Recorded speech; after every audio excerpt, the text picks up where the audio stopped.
안녕하세요. 레버리지 랜드에 오신 것을 환영합니다. 바쁘신 분들은 듣기 속도를 1.5배속 이상으로 조정해서 들으실 것을 추천드립니다. 오늘의 증시 날씨. 하늘이 무너졌다. 8월 CPI 물가 지수 발표. 기대가 컸던 만큼 실망도 컸던 하루. 한 소녀가 있었다. 소녀는 뚱뚱한 자신이 항상 못마땅하고 싫었다. 소녀는 결심했다. 독하게 다이어트해서 날씬해지겠노라고. 소녀는 그렇게 그토록 좋아하던 피자도 치킨도 모두 끊고 다이어트에 열중했다. 소녀는 뼈를 깎는 고통 속에 다이어트를 지속했고 91kg까지 나가던 몸무게는 어느덧 80kg 되었으며 자신감을 얻은 소녀는 자신도 날씬해질 수 있다는 기대감에 배고픔의 고통도 잊은 채 다이어트에 열을 올렸다 했다. 오늘은 드디어 몸무게 재는 날. 그동안의 노력을 보상받을 수 있는 날. 소녀는 내심 70kg대 진입까지 기대하며 저울리에 올라섰다. 하지만 82.6kg. 소녀는 그 순간 울음을 터뜨렸다. 70kg대로 홀쭉해진 몸무게를 내심 기대하며 그토록 참아왔던 피자와 통닭을 실컷 먹어도 된다는 행복한 미래를 꿈꾸며 고통의 시간을 견뎌왔었는데 그동안 온갖 배고픔을 참고 견뎌왔던 인고의 세월이 머릿속에 스쳐 지나가면서 무엇보다도 또다시 그 고통스러운 시간들을 반복해야 한다는 사실이 소녀를 더더욱 절망스럽게 했다. 소녀는 하염없이 울었고 그 순간만큼은 아무도 소녀를 말릴 수 없었다. 그래, 오늘은 실컷 울어라. 다 토해내고 내일부터 다시 시작하자. 오늘의 주요 증시 전망 소식으로 예상보다 끈적한 인플레이션 속의 패드워치는 기존에 없던 1% 금리 인상 가능성이 등장하였고 그 확률은 무려 30%까지 예상했다. 여전히 0.75%의 금리 인상이 가장 높게 점쳐지는 가운데 기존의 0.5% 인상 가능성은 아예 후보에서 조차 사라진 모습이다. 대표적인 매파 기관인 뱅크 오브 아메리카는 CPI 물가 지수 결과에 망연자실하며 당분간 미국 주식에 투자할 생각도 하지 말라며 투자자들에게 당분간 피해 있을 것을 주문했다. 이 와중에 돈나무 누나 캐시우드는 투자들의 새까맣게 타들어가는 마음을 아는지 모르는지 연준이 디플레이션의 위협을 너무 간과하고 있다며 어제에 이어 오늘도 고강도 금리 인상을 멈춰야 한다고 주장했다. 캐시우드에게 이 말 한마디만 해주고 싶다. 누나 그냥 가만히 있어. 지금 그 분위기 아니야. 오늘 미국 주요 지수는 단 하루 만에 말도 안 되는 대폭락을 보여주었다.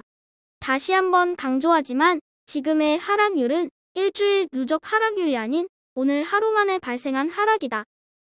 오늘 하루는 잭슨홀 미팅에서 패드 의장의 매파 발언으로 폭락했던 시장이 물가가 잡힐 것이라는 기대감에 사거래일 연속 스물스물 기어 올라왔다가 헛다리 짚었음을 깨닫고 빠르게 원상복구한 하루라고 정리할 수 있을 것 같다. 3배수 레버리지 ETF는 말 그대로 충격과 공포 그 자체이다. 최소 12%에서 20%대까지 단 하루 만에 그냥 속절없이 주저앉고 말았다. 투자 심리가 주식시장에 어떻게 반영되는지 여실히 보여주는지 생생하게 보여주고 있는 9월 한 달인 듯하다.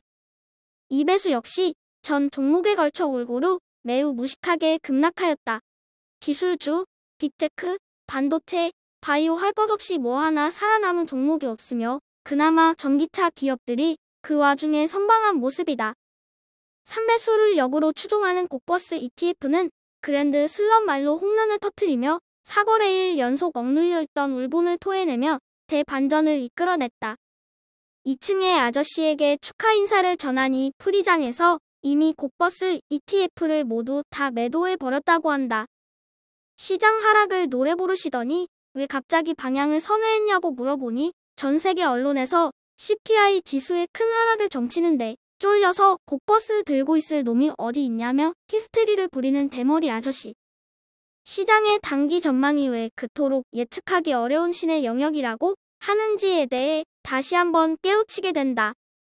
오늘 소개할 종목은 이전에도 소개한 바 있는 자랑스런 대한민국 시장을 3배수로 추종하는 레버리지 ETF인 KORU ETF이다. 최근 코스피 시장의 급격한 하락 속에 7.27달러까지 내려앉은 상태이며 코로나 최저점이 4.28달러였고 그 후 정고점이 53, 36달러였던 것을 감안하면 현재 86.36%의 하락이 매우 크게 느껴진다.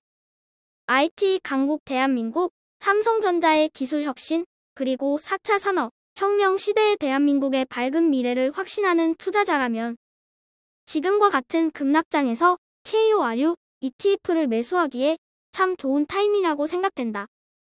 다음으로 불즈 ETF 내 개별 종목 소식으로 모건 스탠리는 메타의 실적 발표를 앞두고 주가가 너무 저평가되었다며 비중 확대 의견을 유지했다. 구글은 미국 상무부와 개발자용 반도체 나노 기술 협력을 체결했다는 소식이며 마이크론은 아이다호에 신규 반도체 공장을 설립한다고 한다. 이처럼 연준의 긴축과 경기침 채우려와는 상관없이 빅테크와 반도체 기업들의 혁신은 여전히 현재 진행 중임을 명심하자.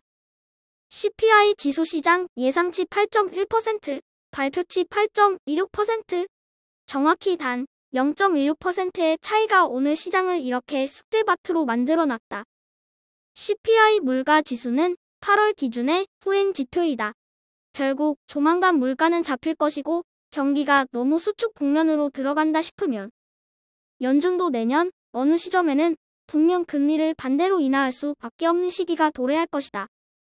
우리가 분명히 기억해야 하는 것은 화폐의 가치는 날이 갈수록 떨어질 것이며 지속적인 통화량의 증가가 자본주의의 본질이라는 것이다. 지금과 같은 강달러 고유가 고물가가 영원히 지속될 것 같지만 큰 그림으로 놓고 봤을 때는 너무 치솟아버린 물가를 잡기 위해 급격하게 금리를 인상하는 것뿐이고 결국 지속적인 인류의 혁신을 위해 돈풀기의 역사는 반복될 수밖에 없다. 이것이 바로 우리가 자본주의 시장에 투자하고 있는 이유이다. 저의 주린이 일기는 내일도 계속됩니다.